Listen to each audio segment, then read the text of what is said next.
नमस्कार, स्वागत है आपका एबीपी न्यूज में। आपके साथ मैं अखिलेश आनंद हूं। रामेश्वरम से महाभारत एक्सप्रेस की जो यात्रा हमने शुरू की थी, देश भर में लगभग 28,000 किलोमीटर की दूरी सड़क मार्ग से मैं तय कर चुका हूं। अब मैं आ पहुंचा हूं बक्सर में, जहां से आप देखने जा रहे हैं कौन बनेगा प्रधानमंत्री कार्यक्रम।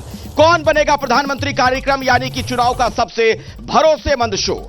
बक्सर की बात की जाए, वीरों की धरती है, बलिदानियों की धरती है। इस बार का जो चुनाव है कई मायनों में महत्वपूर्ण है, चूंकि बीजेपी और आरजेडी के बीच के मुकाबले को एक निर्दलीय उम्मीदवार ने त्रिकोणीय मुकाबला बना दिया है। लेकिन क्या वाकई में ऐसा होने जा रहा है या फिर किसी के वोट वो काटेंगे? तमाम पहलुओं पर हम बातचीत करने वाले हैं। अश्विनी चौबे, आपको पता है, यहां से लंबे वक्त तक सांसद रहे, मंत्री रहे। इस बार बक्सर में क्या होगा उसकी बातचीत होगी बक्सर की जनता से, नेताओं से हम सवाल पूछेंगे। बात पूर्वांचल की भी होगी, क्योंकि आखिरी चरण में पूर्वांचल में जो चुनाव हो रहा है उत्तर प्रदेश में, वहां पर यूपी में 13 सीटें और बिहार की 8 लोकसभा की सीटें बहुत महत्वपूर्ण हैं। एक रिपोर्ट में सबसे पहले आपको दिखा देता हूं कि कैसे आज सियासत की दुनिया में जमकर वार पलटवार हुआ है। उसके बाद यहां से चर्चा शुरू करते हैं।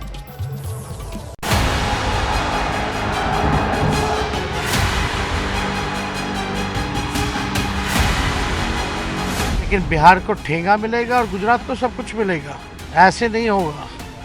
इसलिए बिहार की जनता इस बार सबक सिखाएगी लोगों को।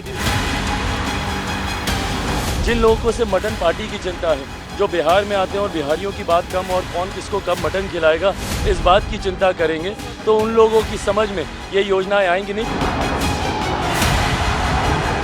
ये लालटेन युग में ले जाना चाहती है, मोदी जी एलईडी युग में ले आए, और ये लालटेन युग की ओर ले जाने वाले लोग हैं। लालटेन युग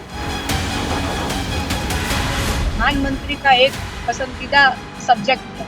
विपक्ष के नेताओं को डराना, धमकाना, अपने दल में शामिल करना, और जो उनके दल में शामिल नहीं होते हैं उनको जेल में। कांग्रेस और आरजेडी का जो गठबंधन, चुनावी गठबंधन किया है, इनके लिए सत्ता किसके लिए चाहिए? ये अपने परिवार के लिए काम करेंगे, अपने परिवार का पेट भरेंगे। अपने नौजवानों को यूपी में तो नौकरी दे ही नहीं पाए, बेरोजगार कर दिए। तेजस्वी यादव जी ने तो उत्तर प्रदेश के नौजवानों को भी बिहार में नौकरी दिया। जब विकसित देश में ईवीएम पे चुनाव नहीं हो रहा, वहाँ बैलेट पेपर पे हो रहा, तो यहाँ पे सभी लोग चर्चा कर रहा है कि बैलेट पेपर पे चुनाव होना चाहिए।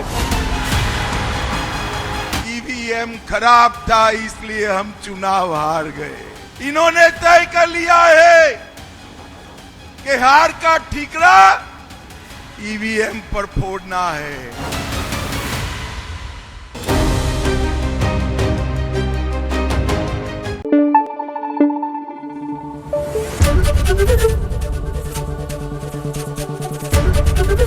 एबीपी न्यूज आपको रखे आगे।